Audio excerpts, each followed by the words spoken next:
যে কবুতরগুলো আছে এগুলো ডাইরেক্ট উস্তাদের ঘরের কবুতরের ব্লাড লাইনের কবুতর। এখানে টেডি আছে, আর চীনা টেডি আছে, টেডি আছে। এই ধরনের কবুতরগুলো আর কি অনেক হাই কোয়ালিটির কবুতর। ভিউয়ার্স, উস্তাদ আলী আল আমিদি পার্টির বাংলাদেশের প্রথম এবং একমাত্র যে উস্তাদ আছে, আমি এখন সেই উস্তাদের বাড়িতে আছি। ওনাকে আপনারা অনেকেই চেনেন, আগে এই চ্যানেলে ওনার ভিডিও আছে। দুবাইতে উস্তাদি নিয়ে বাংলাদেশে ফিরে আসছে।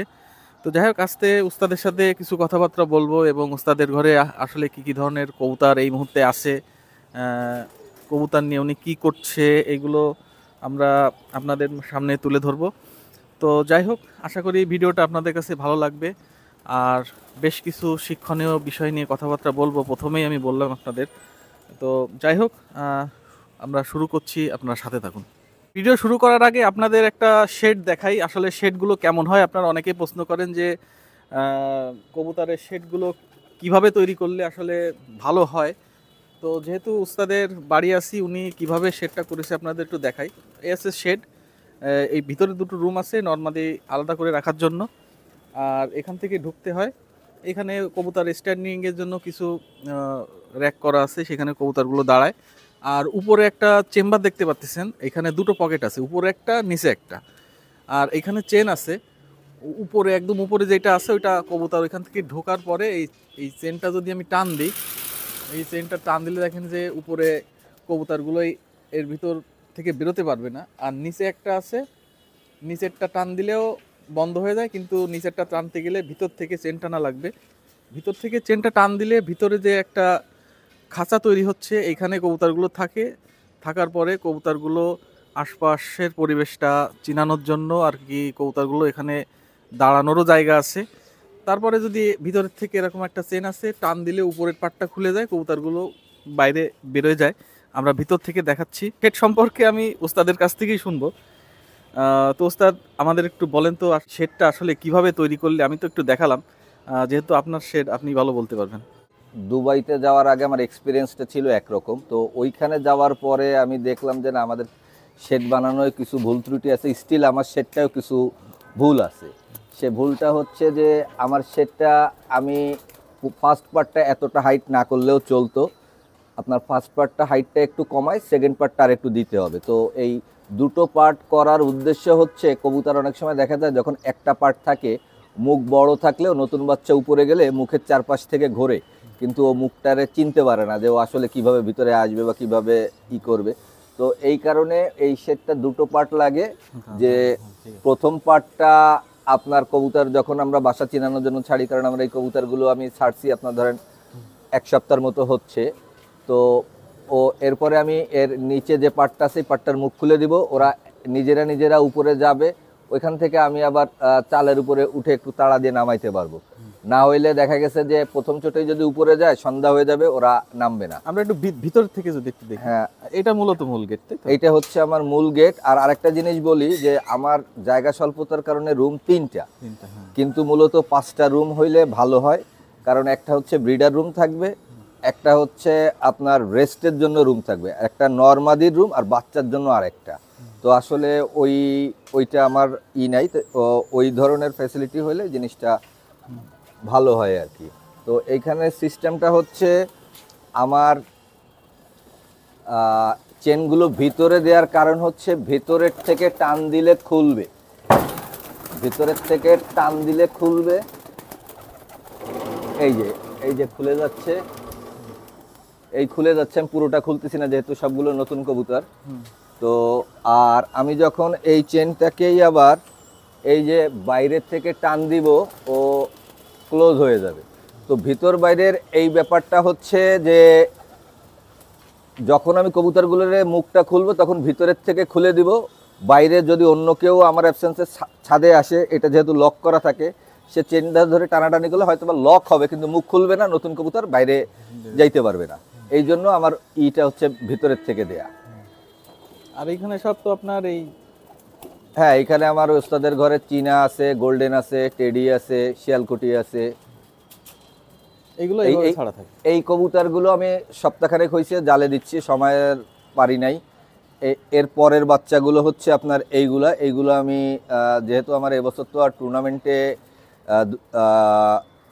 সুযোগ নাই, এবছরের শেষের দিকে আর কি, তো হয়তোবা আগস্টের পরের থেকে তো এই কবুতরগুলো আমি রেডি করতেছি। আর এখানে বেবি টেবি, এখানে আপনার এই নতুন বেবি, এদের পরের গুলো আর কি, এগুলো আছে আপনার কোনোটা 3-4 পর এরকম, আর এগুলো সব 0 পরের, এগুলো সব 0 পরের। এখানে যে কবুতরগুলোই আছে ওদেরই ভাই বোন এগুলাকে আমি টুর্নামেন্টের জন্য রেডি করতেছি,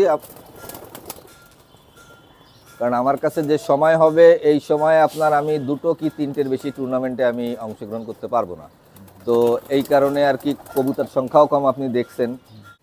তো ভিউয়ার্স, উস্তাদের যে শেডটা আছে সেই শেডটা আমরা প্রথমে দেখালাম। অনেকেই প্রশ্ন করেন যে শেড আসলে কিভাবে তৈরি করতে হয়, তো আরও বিস্তারিত আমরা ভবিষ্যতে শেড নিয়ে কথাবার্তা বলবো। তো কথাবার্তা বলার আগে উস্তাদি নিয়ে একটু কথাবার্তা বলি। তো আপনি তো উস্তাদি নিলেন, জি ভাই, মানে এখন সাগরেতি করার, নতুন করে সাগরেতি করার কোনো চিন্তা ভাবনা আছে কিনা? সুমন ভাই, এখন আমার সঙ্গে 2জন আছেন, একজন হচ্ছে খালাতো ভাই হয় ইরান, আর একজন হচ্ছে আর ছোট ভাই নাজমুল। তো এরা 2জনে, ইরান তো লেখাপড়া করে আর নাজমুল আপনারও কিছু কাজকাম করে। ওরা তুলনামূলক সময় অনেক কম পায়, ইরানও কম পায়, নাজমুলও কম পায়, এই 2জনই আমার সঙ্গে আছেন। তো এখন আমার চিন্তা ভাবনা আছে, যেহেতু আমিও ব্যবসা বাণিজ্য নিয়ে ব্যস্ত, তো আমি হয়তোবা চয়ন স্মৃতি বিভাগীয় যে আমাদের খুলনার ঐতিহ্যবাহী চয়ন স্মৃতি টুর্নামেন্ট, ওইটা ইনশাল্লাহ খেলবই। আর এটার সঙ্গে একটা বা 2টো টুর্নামেন্টে আমি অংশগ্রহণ করব, কারণ আগে যেরকম সবগুলো টুর্নামেন্টে পার্টিসিপেট করার চেষ্টা করতাম, এখন আর ওইভাবে হবে না। তো এই কারণে খুলনার ভিতরে আমি 2-3জন আরও গ্রুপে মেম্বার দরকার আমার, যে দেখা গেছে যে গ্রুপের অন্তত 2-3জন যদি স্কোর করে বা ইসে থাকে, তো এই জন্য আমি, যদি খুলনার ভিতরে হয় তাহলে ভালো, আর তা না হলে আপনার বাইরে আমাকে। আসলে সাগরেতি নিয়ে আর কি কোনো নিয়ম কানুন আছে কিনা? কোনো আসলে সুমন ভাই, আপনারা যদি আমরা বাইরের দিকে ফলো করি তাহলে অবশ্যই সাগরেতি নেওয়ার কিছু নিয়ম কানুন আছে। তো এখানে সব থেকে বেটার হয় 2টো জিনিস ফলো করলে, যেমন ইন্ডিয়ায় আমার সাগরেত আছে, ইন্ডিয়া আছে, তাদের কবুতরও উড়াইছে, তাদের রেজাল্টও আছে। তো সাগরেতি নেয়ার প্রথম পর যেটা দরকার সেটা হচ্ছে সাগরেতেরও ওস্তাদকে জানার দরকার, ওস্তাদকেও সাগরেত সম্পর্কে জানার দরকার। তো এই যে একটা চেনা পরিচয়, এটা তো আর 2-1 দিনে হয় না।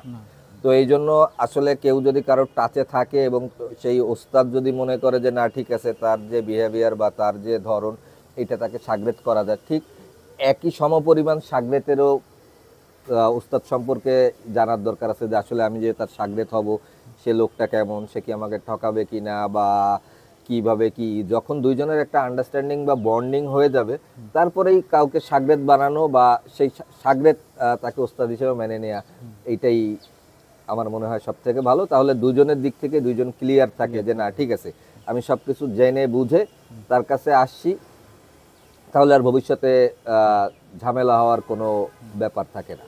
আর একটা কথা বললেন যে ইন্ডিয়াতেও আপনার সাগরেত আছে। হ্যাঁ, ইন্ডিয়াতে পারফরম্যান্স কেমন এখন বর্তমানে? ইন্ডিয়াতে আমার যে সাগরেত আছে রাজেন, তো রাজেন ওদের একটা লোকাল টুর্নামেন্টে আপনার 7 ঘন্টা সামথিং পুরায় সেকেন্ড হয়েছে। আর এছাড়াও ইন্ডিয়াতে আমার অনেক কবুতর গেছে, তারা টুর্নামেন্টে স্কোর করছে।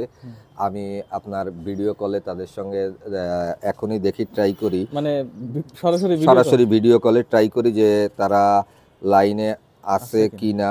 তো ভিউয়ার্স, উস্তাদের একজন সাগরেত আছে ইন্ডিয়াতে, আমরা চেষ্টা করছি যে সরাসরি তার সাথে কথা বলে আপনাদের মাঝে তুলে ধরা যায় কিনা, আমরা চেষ্টা করছি।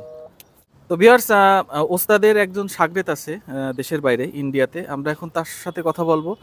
তো রাজেন ভাই, হ্যাঁ বলেন, পরিচয় দিয়ে কথা বলেন।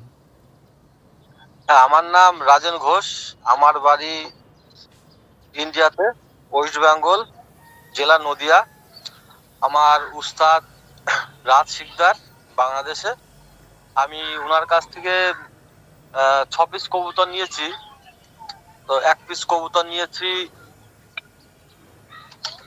গোল্ডেন, 1 পিস নিয়েছি শিয়ালকুটি, 3 পিস টেডি, আর 1 পিস উস্তাদেরই বিড়াল লাইন, শিরাই মারা বিড়াল লাইন।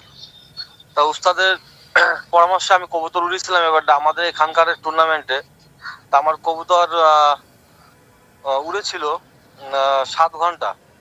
আমি সেকেন্ড পজিশন অধিকার করেছিলাম এবারটা। কোন ক্লাবে উড়াইছিলেন? ওস্তাদের বগলা গাজনা হাই ফ্লাই পিজন কমিটিতে। হ্যাঁ, তো ঠিক আছে রাজেন ভাই, আপনাকে অসংখ্য ধন্যবাদ। ঠিক আছে রাজেন ভাই, আর আপনার সাথে কথা হবে ইনশাল্লাহ। ভালো থাকবেন ইনশাল্লাহ। ঠিক আছে রাজেন ভাই। তো ভিউয়ার্স, আমরা ওস্তাদের যে একজন শাগরেদ আছে ইন্ডিয়াতে, তার সাথে আমরা কথা বললাম এবং এবার আরেকজনের সাথে কথা বলবো। এর নাম হচ্ছে সাব্বির। সাব্বির, তুমি তোমার পরিচয়টা দাও, কবে থেকে তুমি আমারে চেনো, আমার কাছ থেকে কবুতর আমার নাম হচ্ছে সাবিরুল মন্ডল। আমি মানে কলকাতার ওয়েস্ট বেঙ্গল যে আছে না, ওয়েস্ট বেঙ্গল কলকাতার আওয়াল সিদ্দিতে আমার বাড়ি। আমি 2020 সাল থেকে রাহাতদাকে চিনি, 2020 সাল। সর্বপ্রথম আমি আমার ইন্ডিয়ায় অনেক বড় বড় ওস্তাদের থেকে পায়রা নিয়েছি, নিয়ে আমি উড়িয়ে সেরকম রেজাল্ট করতে পারিনি। 20 সালে রাহাতদা আমাকে প্রথমে দুটো পায়রা গিফট করে। একটা হচ্ছে ওনার ঘরে $200 মাদি আর 41-এর একটা নর। তা ওই পায়রা প্রচুর উড়ান, আমি আমার লাইফে দেখিনি যে টেডি পায়রা অতক্ষণ ওড়ে। তারপরে রাহাতদার সঙ্গে সম্পর্ক অনেক ভালো হলো, আরো পায়রা নিয়ে এসেছি। বর্তমানে যে শীতে এই কদিন আগে মেদিনীপুরে রাহাতদার উস্তাদের ঘরের যে নরের বাচ্চা 13 ঘন্টা 45 মিনিট টুর্নামেন্টে উড়েছে পায়রা মেদিনীপুরে। তা রাহাতদা সত্যি খুব ভালো মানুষ, পায়রাও খুব ভালো থাকে, অরিজিনাল টেডি আছে দাদার কাছে। দাদা অসংখ্য ধন্যবাদ। তো ভিউয়ার্স, আমরা ওস্তাদের আমি তোমার কথা শুনলাম, আমরা আরো কিছু কথাবার্তা শুনবো ওস্তাদের কাছ থেকে। রোহিত আমার শাগরেদ, ও ইন্ডিয়ায় কলকাতায় থাকে মুর্শিদাবাদে, কিন্তু ও এখন কুয়েতে থাকে। কিন্তু ওর কবুতর ও আসে যখন দেশে, ওর অন্য লোক আছে তারা দেখাশোনা করে। তুমি একটু তোমার পরিচয় দিয়ে আমার সঙ্গে কিভাবে পরিচয়, কিভাবে কি ওইটা বলো। রেকর্ড হচ্ছে, কিন্তু রেকর্ড হচ্ছে। আমার ইন্ডিয়া কলকাতা মুর্শিদাবাদ ওয়েস্ট বেঙ্গল বাড়ি। আমার নাম রোহিত। আমি উস্তাদ রাহাত সিকদার এর সঙ্গে পরিচয় হয়েছিল অনেক আগে। আমি উস্তাদের সঙ্গে পায়রাও নিয়েছি, আমার বাড়িতে পায়রাও আছে উস্তাদের। এখন আমি বিদেশে আছি, কুয়েতে। আর পায়রা আমার দেখাশোনা করে আমার বন্ধু আছে, আমার তাদের তো ভাইরা আছে, ওরা দেখাশোনা করে। আমি তো 6 মাস পরে আবার দেশে যাব। আমার কাছ থেকে যে পায়রাগুলো নিছিলা, ওর কি কোনো পায়রা উড়াইছো? মানে যে পায়রা সরাসরি তোমার কাছে গেছিল বা উড়ে গেছিল? আমি এখনো সরাসরি উড়াইনি, কিন্তু পাক্কাটা নিয়ে একটা পায়রা বের হয়ে গিয়েছিল। মোটামুটি 1-8 বছর পরে ওই পাক্কাটা নিয়ে উড়াই। এখন তো ম্যাগে নিয়ে চলে গিয়েছিল, তারপরে ও ফেরত এসেছে। আলহামদুলিল্লাহ, পায়রা ভালো, অনেক ভালো। পায়রার ফিগার সবকিছু অনেক ভালো। তুমি তো মনে হয় এখন রুমে রেস্ট নিচ্ছ? হ্যাঁ, রুমে রেস্ট নিচ্ছি। এখন রুমে আসছি আমি, এইমাত্র ঘুম থেকে উঠলাম। রাত্রে ডিউটি। আসসালামু আলাইকুম। ভালো আছেন? আপনার ভিডিও দেখে আমি। আচ্ছা, আমরা একটা ভিডিও করতেছি, আপনার এই কথা কিন্তু লাইভ রেকর্ড হচ্ছে, এই রেকর্ডটা কিন্তু আমাদের ভিডিওতে যাবে। জি, কোনো সমস্যা নাই। তারপরে চীনার বাচ্চা ছোট অবস্থায় কেমন কি উঠছে? চীনার বাচ্চা তো চীনার বাচ্চা মনে করেন যখন বাচ্চা অত কোনো জ্ঞান বুঝতে হয়নি, তখন আকাশের একদম পুরা মিলে গেছিল, পুরাই। যে বাড়ির লক্ষণ ঠিক করতে পারলে সে অন্য জায়গাতে যে বসছিল, মানে একবারে ছোট বাচ্চা, অনেক অনেক সেদিনকে অনেক সেলাই করেছিল চীনার বাচ্চা। পরে আবার বাড়ি চলে আসছে? হ্যাঁ, পরে না, তখন আবার নিয়ে এসেছিলাম। আচ্ছা, মানে একদম চিন্তিত আর চেনা নাই, কিন্তু ওনার অন্য জায়গায় চলে গেছে। ঠিক আছে, তাহলে পরে কথা হবে। হ্যাঁ, পায়ের আপনাদের ওনার অনেক মেমোরি। ঠিক আছে দাদা, ভালো থাকবেন। আচ্ছা, ওকে।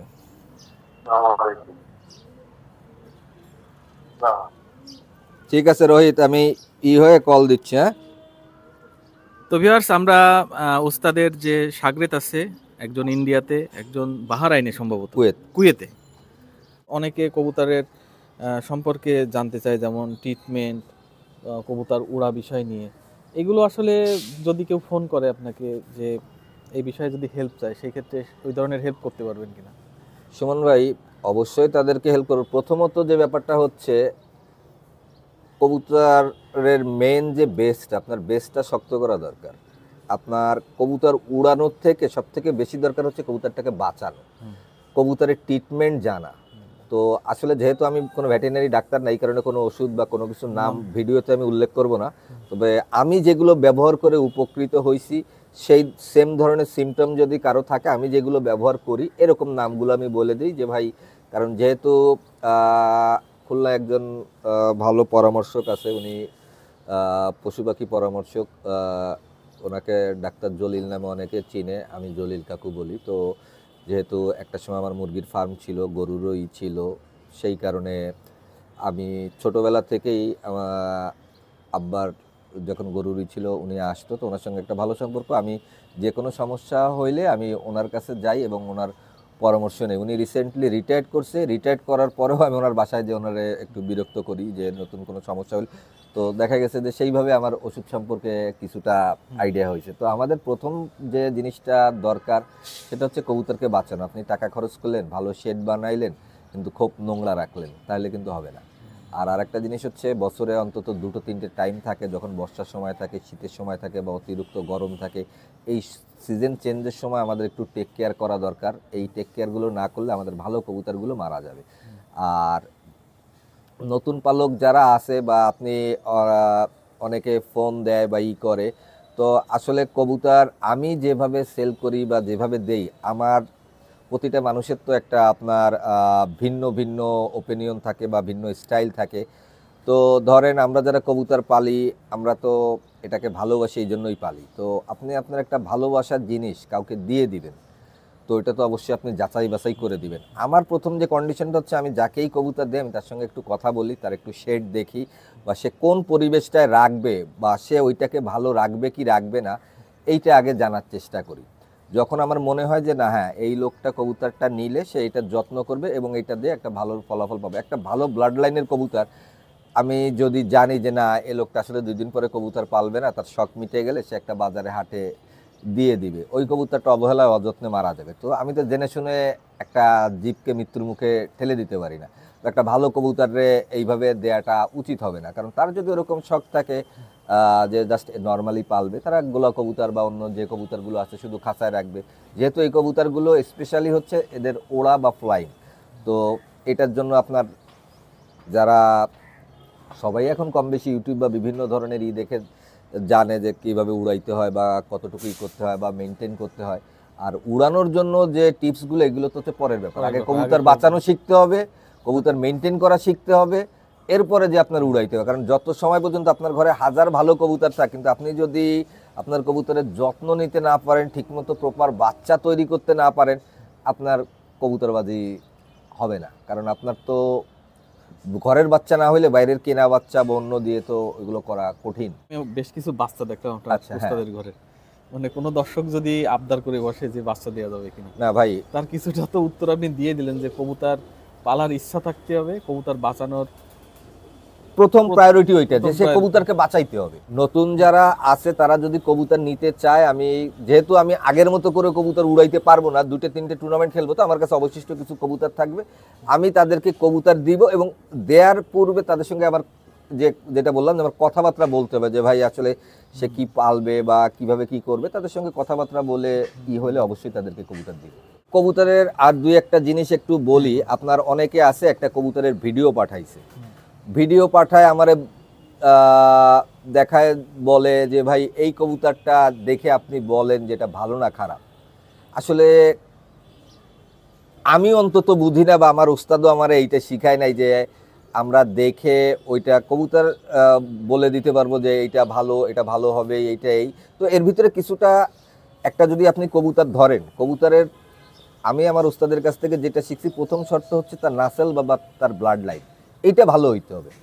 একটা কবুতর যে ভালো ব্লাড লাইনের বা ভালো নাসেলের, তো এর কিছু কিছু টিপস থাকে বা কিছু কিছু আপনার সিমটম থাকে যেগুলো আমরা দেখে হয়তো একটা অনুমান করতে পারি, কিন্তু এই অনুমানটা তো অ্যাকুরেট হয় না। কিন্তু যে কবুতরটা কারো বাড়ি উড়ে বা কারো কাছে উড়ে ওইটা যে ভালো, এটা কিন্তু কোনো সন্দেহ নাই। তো এই জন্য প্রথম প্রায়োরিটি হচ্ছে কবুতর যার কাছ থেকে আপনি নেন ওই ব্লাড লাইনের কবুতর, ও নিজে উঠছে অথবা ওর একাধিক ভাই বোন। 10টা কবুতর, একটা কবুতর উঠলে তারে আপনি ভালোর কাতারে নিতে পারবেন না, 10টার 8টা উঠলে তাকে আপনি ভালো কবুতর নিতে পারবেন। আর একটা কবুতরের অ্যাভারেজ দম কিন্তু 8 থেকে 9 ঘন্টা বা সর্বোচ্চ 10 ঘন্টা থাকে, বাকিটা আপনার ওকে মেনটেন বা অন্য কিছু করে নিয়ে যেতে হবে। এখন আপনি, কারণ 10 ঘন্টা তো আপনার এখন চ্যাম্পিয়ন বানায় না, কারণ দেখতেছেন যে টুর্নামেন্ট এখন 12 ঘন্টা কত অনেকগুলো স্কোর হয়ে যাচ্ছে, তো 11+ স্কোরে অনেকে পুরস্কার পাচ্ছে না। তো এই জন্য সেটা হচ্ছে পরের সাবজেক্ট, আপনাকে কবুতর মেনটেন করতে হবে। তো প্রথমে যেটা করতে হবে যে পাক দেখে চোখ দেখে আমরা হয়তো গেস করতে পারি এই কবুতরটা ভালো হইতে পারে। কারণ একটা কবুতরের যেহেতু পাকের বিষয় আসছে, আমি আপনাকে একটা জিনিস দেখাই। এই হাতের 5 আঙ্গুলে হচ্ছে কবুতরবাজি। আমি আমার ওস্তাদের কাছে যেটা জানি, এই যে 3টে আঙ্গুল, এই 3টে হচ্ছে পর, এটা হচ্ছে 10 নম্বর পর, এটা 9 নম্বর পর, এটা 8 নম্বর পর।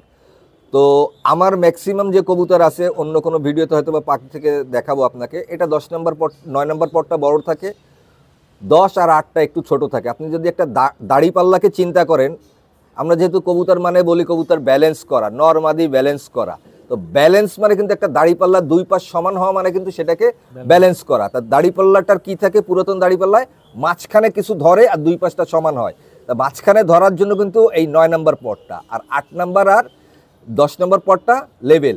এখন এই পরের কাজটা হচ্ছে সে যে কবুতর উড়বে, বাতাসটাকে টানা।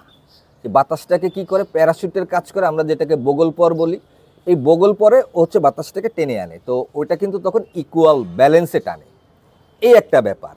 দ্বিতীয়ত হচ্ছে এই আমার 3টে আঙ্গুল, আমরা যে পরের তিল্লি বলি, ওইটা কিন্তু কিছুটা আপনার ঘুড়ির মতো। ঘুড়িটা নেওয়ার আগে কিন্তু আমরা একটু ওইটাকে দেখি নাড়ায়, তো মাঝখানের যে কাঠিটা থাকে ওইটা কিন্তু আমরা মোটাও নেই না, যেটা অনেক ভারী হয়, আবার একেবারে পাতলাও নেই না যেটা বাতাসে ভেঙে যাবে। তো ওইটা কিন্তু আপনার যদি আঙ্গুলগুলো দিয়ে আপনি বিবেচনা করেন তাহলে কিন্তু দেখতে পারবেন যে এরকম চিকনই আসে, মানে একটা শেপের। এই দিক থেকে একটু মোটা হয় মাথার দিকে, এবং এটা সফট হয়, ব্যান্ড করলে ভাঙবে না। তো এই জিনিসটা দরকার। আর বগল পরের যেটা 10 পর যেখানে শেষ হয় 1 নম্বর পর, 1 নম্বর পরের থেকে হচ্ছে আপনার বগল পর শুরু হয়, ওইটা হচ্ছে আপনার এই বুড়ো আঙ্গুল সমান। তো এইটা হচ্ছে ব্যাপার। তো এই 5টা জিনিস পরে দেখতে হয়। এছাড়া আরো অনেক কিছু আছে, আপনার জোড়ের ব্যাপার আছে, হাড়ের ব্যাপার আছে, লেজের ব্যাপার আছে, এগুলো আমরা পার্ট বাই পার্ট পার্ট আসবো। হ্যাঁ, আমরা দেখাবো। তো ভিউয়ার্স, আমি একটা কথা বলে রাখি যে খুলনা কাস্ট ইউটিউব চ্যানেলে একটা প্লে লিস্ট আছে, আপনার প্লে লিস্টে যদি ঢোকেন তাহলে উস্তাদ আলী আল আমিরি নামে একটা ফোল্ডার পাবেন। ওইখানে এই উস্তাদের অনেক ভিডিও আছে, আরও ভিডিও আস্তে আস্তে আসবে, বিভিন্ন শিক্ষণীয় ব্যাপারে ভিডিও আপনারা পাবেন। তাই এই প্লে লিস্টটা খেয়াল করবেন, তাহলে আপনারা আমরা যে পার্ট বাই পার্ট যে ভিডিওগুলো করব সেগুলো আপনারা দেখতে পাবেন। তো আজকে কি শেষ করব নাকি? হ্যাঁ সুমন ভাই, আজকে আমরা শেষ করি। আপনারা ভালো থাকবেন, সুস্থ থাকবেন, খুলনা কাস্টের সাথে থাকবেন। বিদায় নিচ্ছি।